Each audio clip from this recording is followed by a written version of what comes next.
Hello and welcome to episode 55 of Pixel Sift. It's your weekly video game podcast coming out of Australia. My name is Gianni, and on the mics today are Scott and Mitch. Hey. Hey, what's up? And joining us for this episode is Jack Condon. He's from S1T2 and he's the lead developer of their first game, Kept. Jack, thanks for joining us. Hey, thanks for being here, guys. Really great to get you on the line, and we'll be chatting a little bit about your game coming up later in the show. Though, Mitch, we are going to be talking about some other topics, aren't we? No, I do not want to update Office. Hang on. Windows 10 update. Yeah. Mitch? All right. Yeah, we'll be talking the change in political tides, how factors far beyond your control can affect your gaming life. That's right. And our final topic for today, we'll be looking at EA's new disclosure rules regarding content creators. The sun is going down, and the moon is coming up. So let's say alola to episode 55. Boo! Pixel Sieve! It's not Pixel Sieve, it's Pixel Sift. Pixel Sieve! So last month, Reddit user Trivial Sublime posted to the site that EA games and the Origin delivery system had been quietly disabled in their country. Players that had purchased titles through the Origin found themselves locked out of their libraries, and a rather rude "Origin is no longer available in Myanmar" message posted across their systems. This has always been the danger when you put all of your money into one particular system, that you All are your eggs in one basket. only licensing the content from these things, and there is always reasons why these things can go down. In this particular case, though, what was the kind of reasons given for the shutdown of access for anyone in Myanmar? So EA's pretty much excuse, for lack of a better term, was that there were trade sanctions placed by the US government on Myanmar at the time, and due to that, EA decided to suspend services to that entire country. But this confused gamers in that country because Steam and all the other ones pretty much still continue to operate as per usual. And on top of that, the confusion kind of continues because that sanction against Myanmar it ended on October 7th of this year. I think it was 19 years it reigned before that. But, And it was locked down on about the 30th of October or something to that effect, so the end of the month. So, and with those sanctions, that wasn't blanket sanctions. That was specific, businesses. So it wouldn't have even. I don't think it would have even covered them before that. What do we think? Do you think that potentially EA may have just been a bit, nervous about getting into trouble about this particular thing, and maybe someone had just been reading through the books and think, oh, what are all the regions that we operate in? Oh, Myanmar. Actually, we've got trade sanctions against them. Maybe we should just shut the service down instead of... Absolutely. They wanted to kind of remove any liability, I think, and they just overreacted. Well, it's interesting the account in question, Mr. Sublime's account, was not actually made in Myanmar. Yes. No, so but that did affect, even... because he wasn't actually from Myanmar, he was just over there. Yeah. But he did state that many of his other friends who had the same, that was troubled to the same effect. It's really interesting that this is such a prevalent form of distribution now. And I'm curious to see, Jack, what you think about this with the first game that you guys are working on. Could you see a model where you could distribute your game physically, or is these online sort of content licensing sort of systems the only way that's going to work? Well, I think it's romantic to look back at the stories of ID handing out their stuff as shareware on different platforms and all that kind of thing. But realistically, in terms of user bases, these guys have the market, and our motivation as developers is to get the game out to as many people as possible. So really, these are the distribution platforms. I think there are a lot of options out there, though. GOG is one of them. There are just other avenues as well, but realistically, you want to be on as many platforms as possible. The other thing is obviously there are incentives to work with these platforms and build relationships, because it can make that process a lot easier. I wonder how the developers must have felt, though, if you had the market where you were basically in Myanmar and you were selling your games, and then all of a sudden you now have no access to all of those customers, and they're the ones who are getting mad, unable to play the games, because it's not just EA games. Obviously, Origin expanded out into other publishers as well. There's Ubisoft games and other sorts of games on there. I wonder how that would sort of feel to have a bunch of customers who couldn't play your games. Oh, obviously it would be awful. I feel like I'm responding to this more as a consumer, though. As a buyer of a lot of games, and like I obviously use a lot of these platforms. I love these platforms, and they really work. In terms of the Reddit posting, before seeing this, I would have been someone who would have been maybe saying, DRM's annoying, but it's the system, blah blah blah, and really throwing caution to issues such as kill switches that could be engaged in, that people have been talking about in Warning Cell for a long time. Now we have precedent for that, and that's scary. I don't think this is an EA thing. I think this is a look at digital distribution. I think as a developer, though, I don't know if this changes things for us. I think that we've still channeled down these pathways, and we still really want to be on those platforms so people can buy it. But we do have to just look at the best side of the outcomes, and that is everyone really just wants to get products out there. It benefits everyone. So I think that this case specifically, it needs to be explored a lot more. Absolutely. I think this is a bit of a wake up for, the age of streaming. I mean, this is part of the initial outcry, because I come from a bit of the musical background, so the same things almost apply with your Spotify's and your whatever kind of streaming service you want to talk about. But the initial kind of problem that we had with these Spotify's and Steams and whatever is that you don't, as a consumer, actually own that content ever. And I think people have got a little bit complacent over the last few years, and maybe they have kind of forgotten that that's exactly why that's exactly what these streaming systems are all about. It's their flaw. Well, fundamentally. To be fair, though, with a CD or DVD, you actually don't own that content really either. You own the physical medium. You physically own it, though, and that's Right. the problem with streaming. You never physically have anything. But no one can push a button halfway around the world and make a CD stop working. Yeah, that's the problem. exactly. Are They you can't. sure, though? Maybe they have got the technology. But again, like I said, this was an issue, 5-10 years ago when streaming was starting to come out of the woodwork, and this was the main issue, the only issue almost, and now people have, it's coming to fruition. Almost. I think it's just one of these things that if you made the service so seamless and easy to use, and the alternatives are kind of more annoying to deal with, there's no way you can have a Steam library like video producer James has physically in a house. It just wouldn't happen. No, absolutely not. But I mean, that is the advantage, I guess, and at the same time, the disadvantage of entering into this, futuristic streaming digital realm. What I want to know from everyone really is, what would you do if you lost access to all of your digital content? Well, how would that make you feel? I would lose StarCraft Nova Covert Ops, and I think that's about it. Yeah, see, I wouldn't lose very much. Again, coming from a musical DJ background kind of thing, streaming music for me has never been feasible. So I've transferred that idea of, actually physically holding on to things into my other worlds of streaming, so my games and whatever. I do use Steam, of course, but very sparingly, and nothing for none of my AAAs or anything that I really kind of want to keep and care about and play often. That being said, all my cars on GTA, they're all stored online technically. My Overwatch progress and my Guardian are all online. So, yeah, that would go, and that would suck a lot. Jack, what are you going to It's do all in up in the the cloud, though, isn't it? Yeah. Jack, in the digital apocalypse? What are you going to be doing with your time? I'm different from you guys. I would be distraught. I'd be on my knees, screaming into the clouds, I think.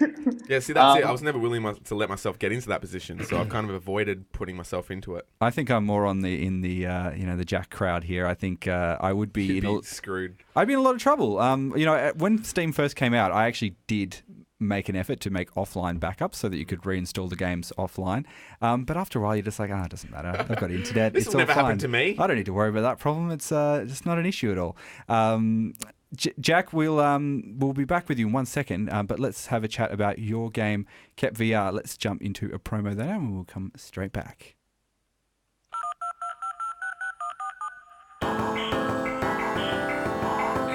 Watch episodes, Let's Plays and more at youtube.com/PixelSiftAU. So Jack from S1T2 still joins us on the line. Jack, you are developing a VR virtual reality game, and this is the first foray that S1T2 has kind of made into games. Jack, why did you and the team decide to make a game? Well, we've been working with games for a while now, but more enterprise and things like that. I guess it's really frustrating because we do a lot of good work, but it sort of doesn't get that kind of recognition. So this for us started as an idea, and it just grew and grew and grew in a really organic, healthy way. And now we have kept.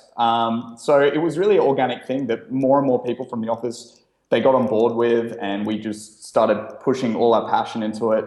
I mean, outside of that, our company, Story First, Technology Second, we are really interested in narrative. We write a lot about narrative. We're really trying to push the bounds of narrative, and we're always working with new technologies to try to do that.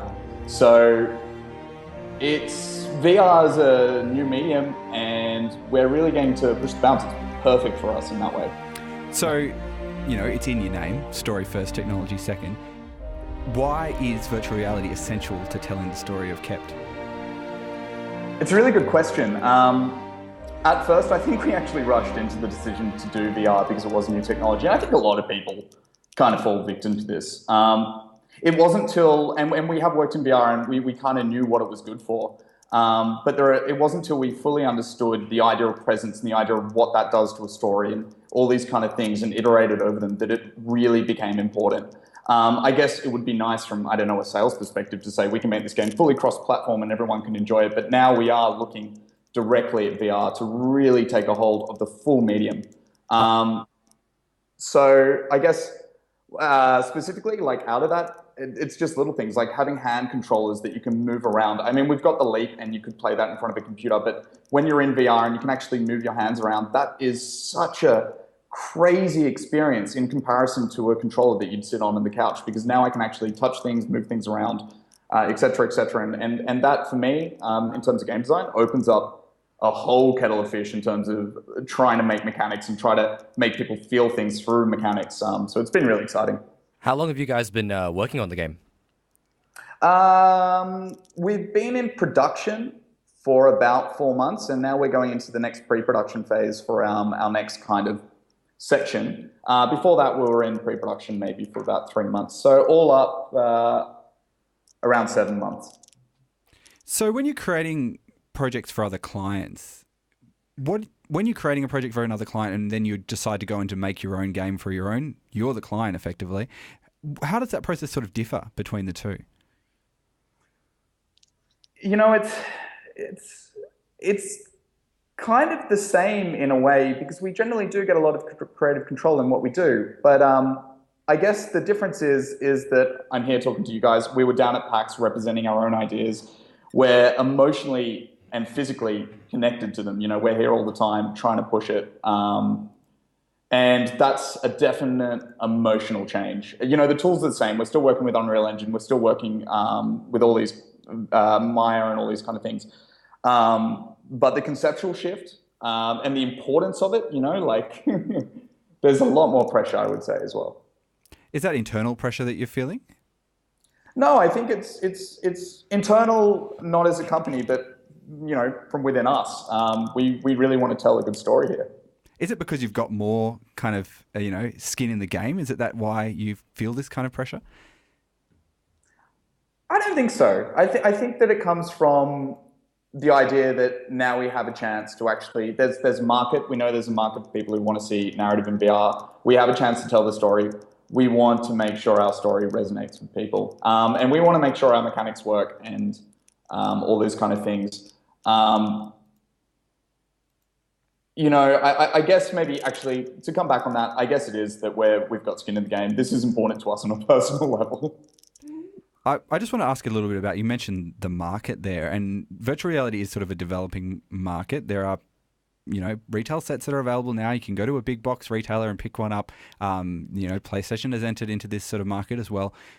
What sort of reach are you sort of hoping for, and where do you see this kind of being by the time that Kept is completely out and available in a completely finished form? Well, from what I understand is over 150,000 Vive headsets, just the Vive, sold at the moment, and that's ever increasing. It's not the biggest pool, and one of the big things we're suffering with now is we really want to make a room scale game, but we don't know if that's going to be markedly available. Maybe in Australia where people can have houses if you live kind of out of cities and things like that. But, for a lot of people, space is at a premium, more than a computer costs, more than a VR headset. So that's a major issue there. But even within that kind of non-room scale setup, room scale being where you can walk around, there's still major limitations with the market. I guess it's good and bad as a developer. If you can lead the forefront of a new market with really good content, I think that makes you stand out. And in a way, at the moment, AAA is only getting involved, it is a new market. They're getting involved now. But, indie is producing equal content at the moment. And that's because maybe the AAA, maybe they think maybe they're not going to get a return of investment because there is less copies to sell. But obviously our budgets and whatever, they don't compare to, Assassin's Creed, which takes hundreds of stuff to make. It's interesting that you mentioned sort of, the pricing and in indie sort of budgets and putting a game together like that. There has always been a sort of disconnect between what the idea of an indie studio and the games that an indie studio produces versus what the professional AAA style studio, like the ones you mentioned there, Ubisoft making Assassin's Creed and things like that. How do you plan to sort of navigate that sort of perception and that sort of space? Do you think there is a nice niche for you guys to kind of fit in? I think so. I kind of have a personal opinion. I don't know how this isn't reflected with other people, but I have an opinion that indie has an opportunity with narrative to do things that maybe big publishers can't do. Now, big publishers prove us wrong all the time out of this, but I think there is this conception that indie has that. And with the creative freedom that we have at this point in time, we definitely have that opportunity to explore whatever ideas that we want to. And I think that's really good for the indie market. I think there's people out there who look for that content specifically. At the same time, I think it's hard. I see a lot of really great VR content currently getting slammed because it's not long enough, or other concepts that games should be this or a game should be that. I think VR as a medium is pushing what a game can and should be into maybe things more like experiences or things that push more cinema ideals into gaming. And there's kind of a shift in what that can be. And that's really interesting looking at the market. Other people are really, really keen for this. I'm thinking about maybe games like the Stanley Parable, really short runtime, but the delivery of it is perfect, and there's nothing there that shouldn't be there. It's perfectly designed in that way. And I think as an indie studio, you can afford to experiment with those kind of ideas and pushing gaming into other areas that it could be.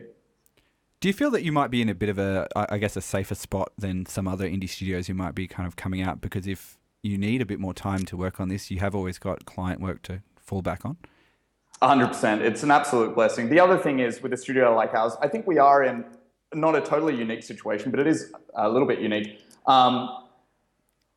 We get to iterate with mechanics all the time, all sorts of crazy things, and we're learning all the time.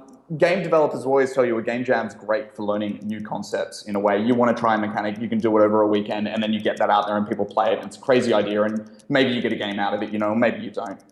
That's kind of how I see our work, because we always put in everything we have into this kind of stuff, and that really just helps us make better work for everyone. But now we're able to apply, push those ideals onto our own games, so it's really, really exciting.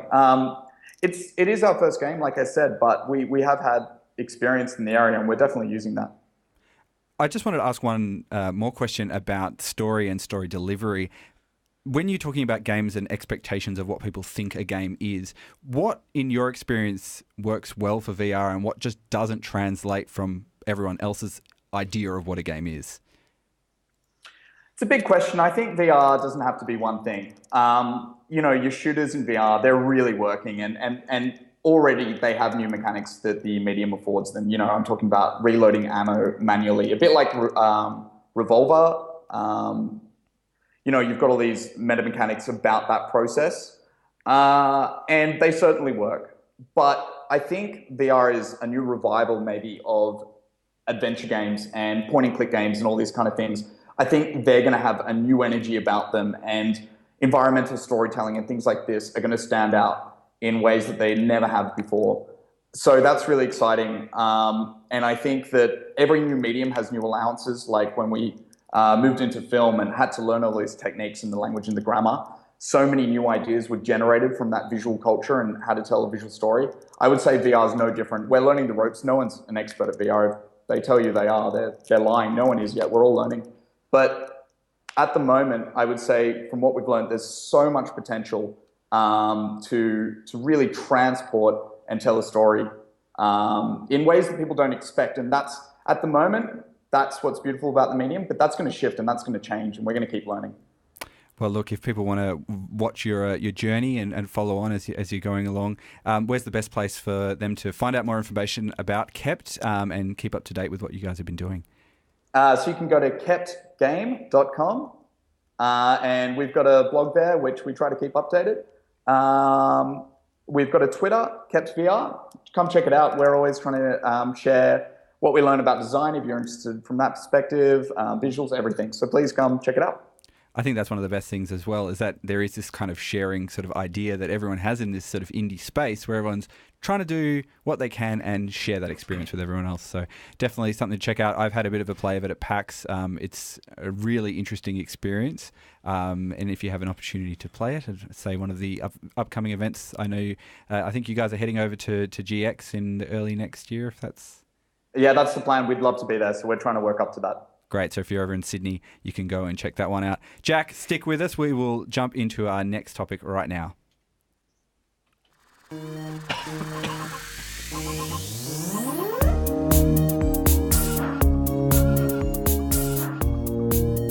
listening to Pixel Sift. So earlier in the year, Warner Brothers Interactive Entertainment, as well as well-known YouTube streamer Pewdiepie, made headlines by gaining attention from the US government and the US Federal Trade Commission for failing to properly disclose sponsorship in advertorial content.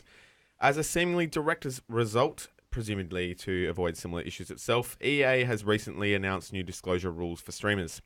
Our final topic for today will be looking at what this all means and whether a precedent has been set for YouTube, Twitch, and our general streamed content. I think we should just call this episode EA Plays It Safe Legally. Yeah, I think this is a really interesting space because, you know, this is sort of the Wild West of new media. There aren't a lot of rules yet, and the sort of expectations and professional guidelines that some of the older media industries might have had don't apply to these people because they have created this sort of stuff on their own. Yeah, look, paying for reviews is not illegal.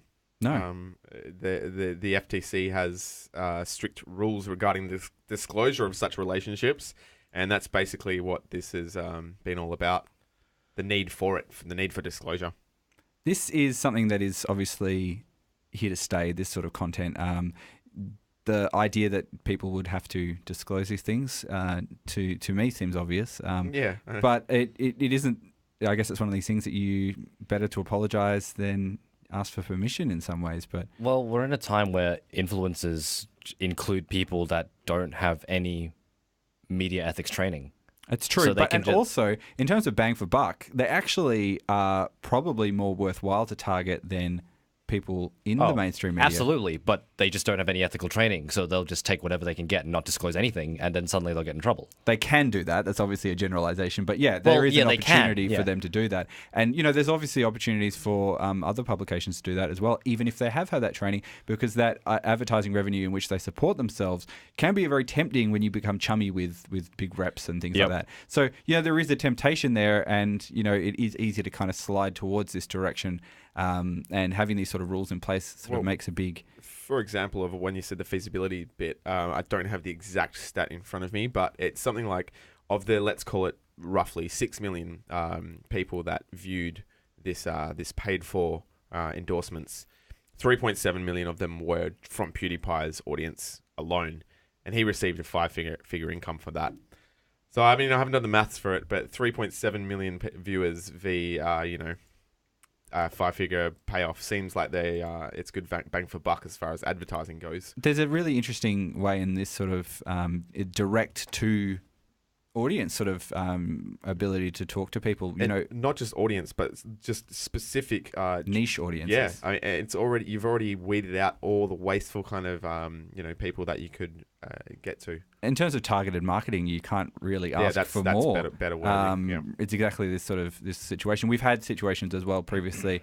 We've talked about the Counter-Strike global offensive, where there has been sort of commercial interest in the background, where streamers who are very popular have used their kind of influence and their audience and sort of not properly disclose their financial links to companies they may be running, which are doing that sort of thing. And this is different, obviously, but you know, that's the other end of the spectrum. But you're right. This is different, but not that far away. Like, it's deception, and like PewDiePie and all the other streamers will say, you know, there was a disclaimer right down the bottom. You had to do the show more on the YouTube and check right down, and it said, like, explained to in very short words that it was paid for or whatever. It explained it in some sort of fashion, but the fact that they went to such lengths to try and hide it and not make it obvious is deceptive, and it's not very truthful, and it's not what you want from people like, well-respected streamers. And I actually think this is a really good... reputable, anyway. This is a good move by EA as well. You know, it's better to get out in front of these sort of things than, save yourself the heartache and the settling out of court sort of decisions that you have to do in order to... So it doesn't put your influencers in a tight spot as well, because these people sometimes don't have the funds to fight these court battles. They often don't. No, you're right. Absolutely. Yeah. So EA have done, I mean, they're one of the first ones, well, they are the first big ones to kind of step out and take this by the reins. But they've basically broken their rules into two categories. And the first is supported by EA, which applies to influencers who have received free products, paid travel, or access to press events. And they must tag the content hashtag supported by EA. The other category is full advertisements where EA explicitly pays a content creator to play or promote a game. For those ones, it's a hashtag advertisement tag. And also there's a bunch of, actual audio messages as well as video stuff to pop up on their streams. I think there's like an influencer is they need to include an audio message at the beginning of the video indicating whether it's this is an ad, as well as the watermark that is basically supported by EA or advertised by EA. Cool. Jack, I know you're early on in the development of your game, but where does sort of the streaming and social marketing and influencer sort of method or channel, does that fit into what you guys would be thinking about? 100%. Obviously, with our marketing, we just try to share what we're doing in a very collaborative process, and that's kind of how we see it. I think that's typical for a lot of indie studios and in how they try to do their marketing. Obviously, you can't compete with EA, who can fund, PewDiePie with a 5-figure income, and nor would we want to. We come from a different place in most cases. I think that people who want to find your type of content, though, they will find it, provided the content's out there. So all we need to do is make sure we keep pushing out content and being on those channels. If people are genuinely interested, they'll find it. I think that it is nice to see this kind of response, though. I'm sure you guys know it more in journalism, the kind of things that may happen out there. I actually have no idea, but I'm sure that this kind of activity has been happening in all industries for a long time. Transparency is so important, whether it be the gaming industry or otherwise. And I think that this puts things like exploiting YouTube in these kind of ways in a really good light for indie, for sure. What do you think about from some perspective, someone who actually plays games? Would that factor into your decision about watching some of these channels? Do you watch these channels? Is this something that you do keep an eye on? Yeah, I watch channels for sure. I love them, in fact, but it's kind of interesting. I don't know if I would be turned off by a paid advertisement. This is still about it's new content. It's not the content we're talking about of the game. I mean, the game's included, but you are watching a personality and their reaction to it, and knowing that that is biased by money is super important. But in a lot of ways, perhaps these things can be entertainment of their own level, and a lot of entertainment is censored. I think that it has to come into it, and it really depends on the content, and it depends on that streamer if it would affect me. I really like that EA has done this, though, and I think that it's a good PR move for them as well, because you don't want to get into that sticky water. Yeah, I completely agree. The preemptive kind of action they've taken is good for their public image. It's definitely something that, we're going to see more of because it makes sense, and this is the future of what media is. I think transparency is just what everyone's looking for now. Yeah, absolutely, especially from someone like EA. Look, we've reached the end of the show. Jack, thank you very much for joining us. It's been a pleasure. Check out S1T2's game Kept. It's going to be out in the future, still a little while away, but keep an eye on their site for that. Guys, if you want to check out information, like find links, you can go to our website, which is pixelsift.com.au. Scott, we're also on social media, aren't we? Yeah, you can find us at facebook.com/pixelsift, twitter.com/pixelsift, twitch.tv/pixelsift, and youtube.com/pixelsift. Influencing the world. Yeah. And Mitch, we have got some older episodes as well. We've also got a stack of PAX content where you can check out an interview with JK and Inga from S1T2. Do check it out. Very, very fun chat there. Whereabouts is all that sort of stuff? So all the old episodes can be found on any podcast player of choice. iTunes and Pocket Casts are the best ones. Also on our website, and all our PAX content will be available on YouTube. Well, it is available on YouTube, at our Facebook page, and on our Twitter. Thank you very much. We will see you guys again this time next week. Peace out. Cheers, guys. Thanks for having me. See you later.